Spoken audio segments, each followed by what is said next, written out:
Margaret River in the morning, making my way north towards Perth, which is known as the most isolated city in the world, with a population of nearly 2 million people. The nearest city to it is Adelaide, with 1.3 million. To drive there direct, it's about 2,700 kilometres.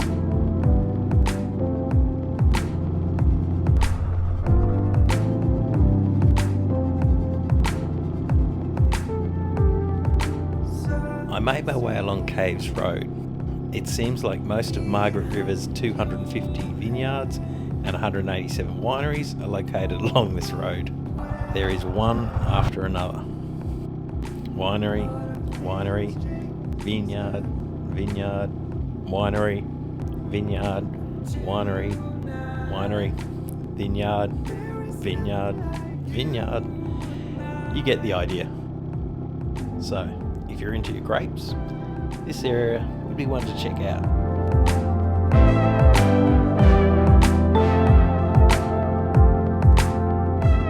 I turned off at the top of the sticky outy bit of the southern part of Western Australia.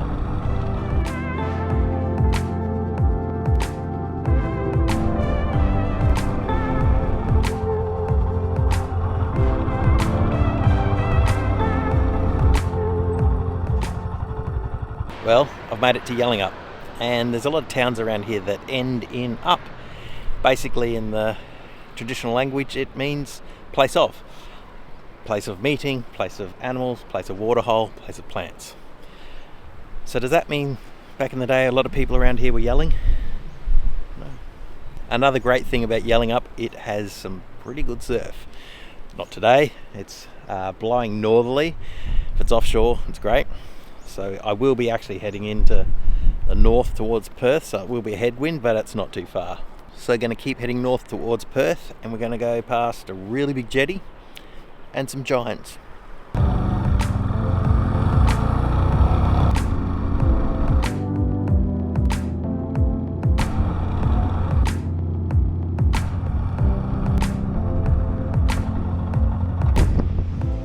Well, this is Bustleton and the jetty, and normally it's a calm, beautiful bay.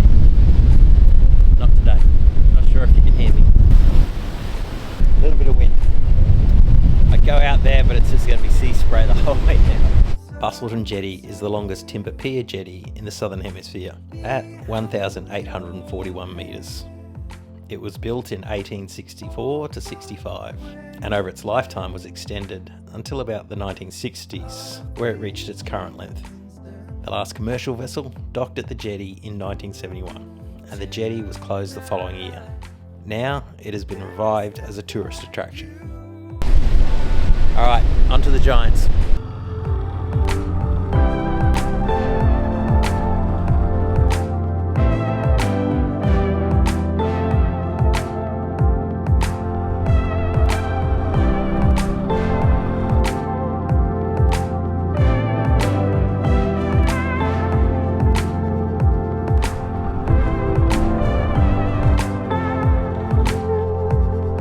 If you didn't know, I do like a maker, craftsman, people who make stuff.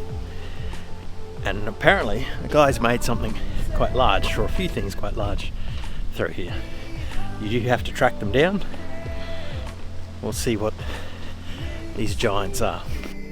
Not sure how far I have to walk to find one, but we'll keep looking.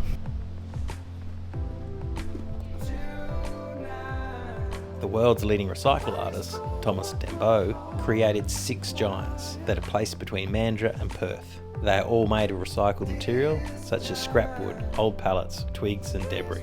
They were created to celebrate the extraordinary beauty and importance of protecting our natural world. So there are 6 giants to find in all, and they are not as obvious as you'd think. So, a bit of a hike in. Might let you find the rest if you come through here. I wouldn't want to take away the surprise and adventure. If you're interested in tracking down the giants yourself, you can go to the website. I continued north. The road became larger, turning into a motorway. More traffic and everything that comes along with a city. I was stopping in Perth to get a few things sorted, as it is the last place to get access to the normal things you take for granted when living in a city. I was also keen to catch up with an old mate, so he gave me an address to go to.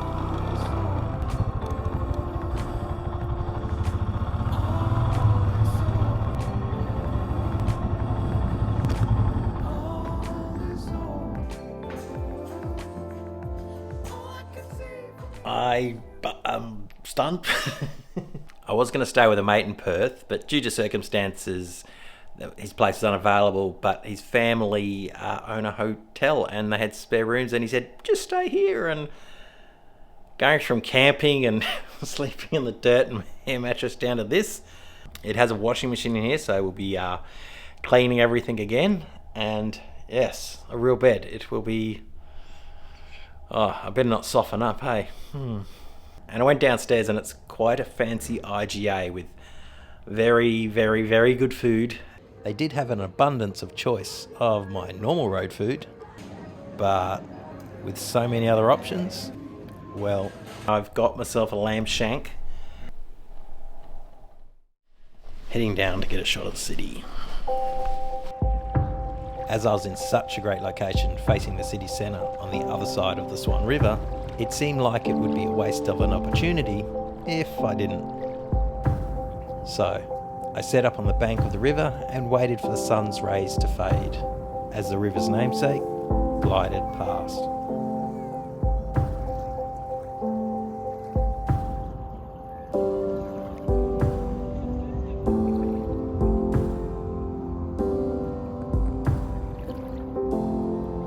It was also cool to change it up and take photos of an urban landscape and try and remember how to take photos at night again.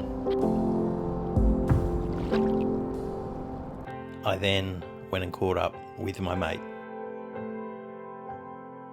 Morning, time to go find a new tyre so I can make it back to the other side of the country and hopefully find a new sleeping mat. We'll see.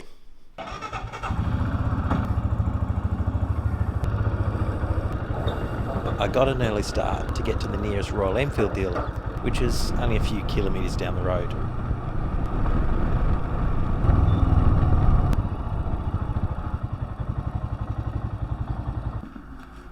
Now to find a tyre that will fit my bike and last me to the other side of the country. Within about 20 minutes, I had the tyre on and I was off on the road again. I then made my way into the heart of the city. It's nice to see it's free parking for motorbikes in Perth.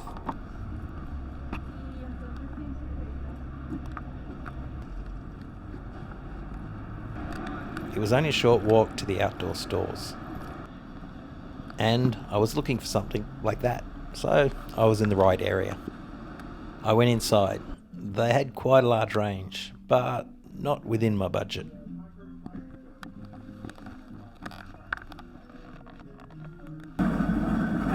So I went next door to see what they had on offer. I finally found one that would get the job done. Always good to see that the bike's still there. And a couple of admirers, probably wondering, what kind of bike is that?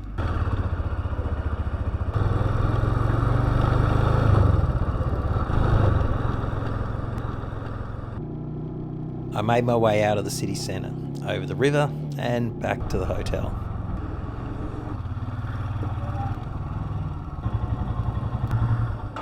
I was able to solve two problems then, new back tyre, and I got two little screws for the helmet. They said I should get between 10 and 20,000 k's out of the back tyre, so that should get me back to the east coast, which is good. Morning. Well, after getting a new tyre, fixing the helmet, new sleeping mat, it's time to leave Perth and hit the road again. And I'm going to head north. Basically, there's two main ways to get across the country. You can go through the middle, but you'd want to be prepared. I'm going to go north up the coast from here and then head across the top. So technically, I wonder if that's a loop. It does feel like I'm about to leave civilization again. There are small towns along the way up the coast, but there are only a couple of places where you can get most things. But depending on what you need, you may be waiting a few days or even a week. If, say, I needed to replace a tyre or a part for my bike. But I guess that's part of what makes it an adventure. You have to come up with solutions when things don't go to plan. Which reminds me of the saying, it's not an adventure until something goes wrong. There was one stop off I needed to make, to an old mate's place I went to school with, and who I hadn't seen for decades. After catching up and getting a photo, it was back on the bike, heading north. The big city motorway soon turned into a 2-lane road. And just like that, I was back out into the vastness of this country.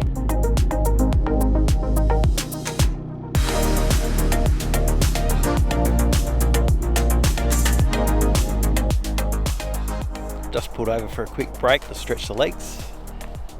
There is a little bit of drizzle, but it's not bad. And the landscape's turning more deserty, but green, all that rain. There is one thing here with, I gather, tourists, because we do drive on the left here, and I haven't seen these signs anywhere else really, but they've actually got these in different languages as well. Oh, German. Just worked out it's German, isn't it? The first one's German. Actually spent a lot of time in Germany, so links means left, so drive on the left. I don't know the other two languages. They must have had a few issues with people being on the wrong side of the road, but I've done that over in the US. Not far, just pulled out and go, oh! So I can see where it happens.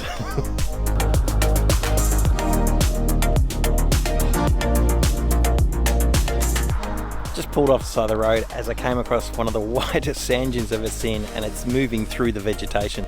I guess over time it just blows and just keeps progressing through the bush. I do like the contrast between the really white and the green.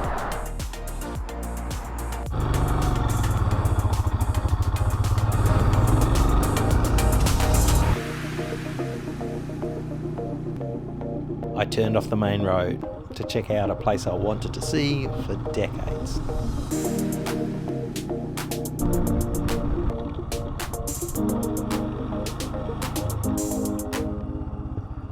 This is the Pinnacles. The Pinnacles are weathered limestone pillars. The raw material for the limestones of the Pinnacles comes from seashells. There are different types of formations. Some look like mushrooms, some like tombstones, and others are tall and thin, which reach heights of up to 3.5 metres. The way that they were formed is subject to debate. There are 3 theories. 1, they formed as a result of a period of extensive dissolving of the rock from weathering. 2, that they were formed through the preservation of tree casts buried in the coastal earth, turning into rock over time. 3, that plants played an active role in the creation of the Pinnacles, as they drew nutrients from below their root systems, and excess of these nutrients stayed below the roots, forming the Pinnacles.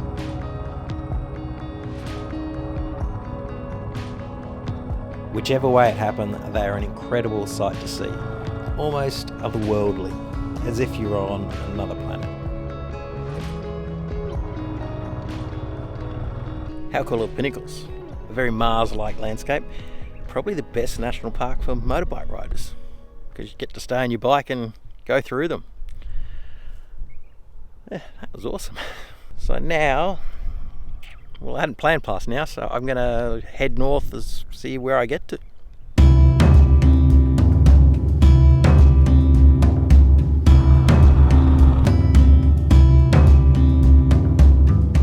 I pulled off the main road to get some fuel.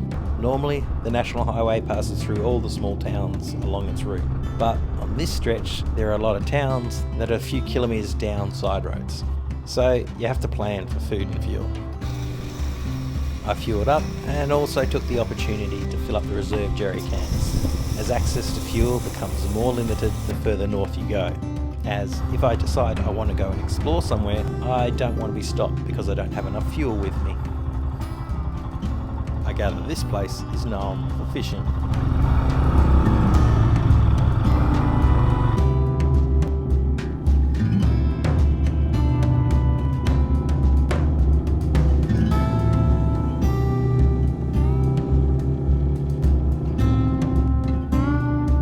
Kind of cool to be able to ride alongside the Indian Ocean, knowing a long way over that horizon, the next landmass is Africa.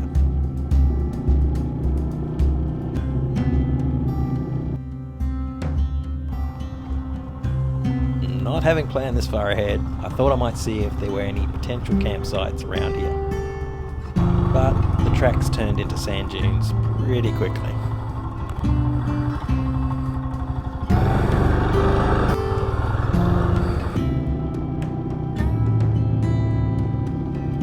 I'm sure the locals would know some epic beach camp spots, but I just wasn't stumbling across them.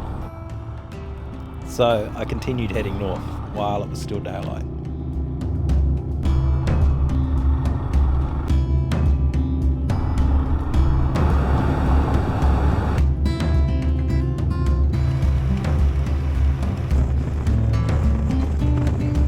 There is a theory that if you see a lot of road trains parked out the front of the service station, then they must have good food, as the truck drivers would know all the best spots on their route.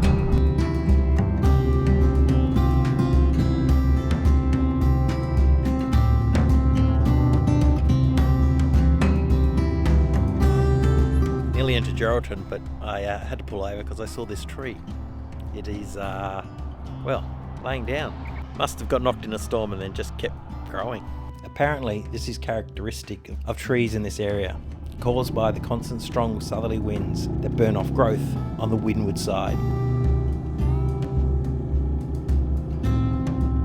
I pulled into the town of Geraldton. As there wasn't much light left and it's hard to find free camping near a town, I headed for the nearest caravan park. I arrived at about 4:59 p.m. But by the time I got to the reception door at 5 on the dot, it had a sign on it saying closed at 5 p.m. I tried the after hours number, but no answer. A little weird for a caravan park, so I went searching for another.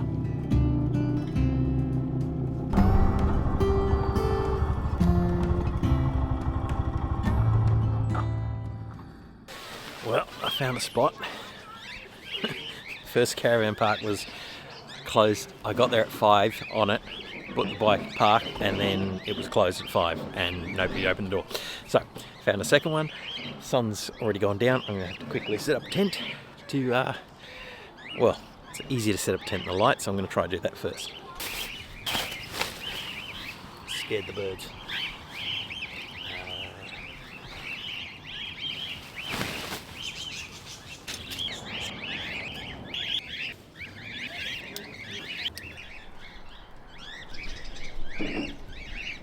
Tent set up, still some light around. It's the first time I'm going to use this new air mat. It's supposed to be self-inflating. I've put a few breaths in to try and help it get started. We'll see if that works. Might go look at the beach. I was next to a bird aviary. There was a lot of chirping going on, but I gathered they'd settle down once it was dark. I'd somehow forgotten to resupply my water storage, so I went up the road a couple of kilometres to the service station to stock up again. It's one of the things you don't want to run low on heading north.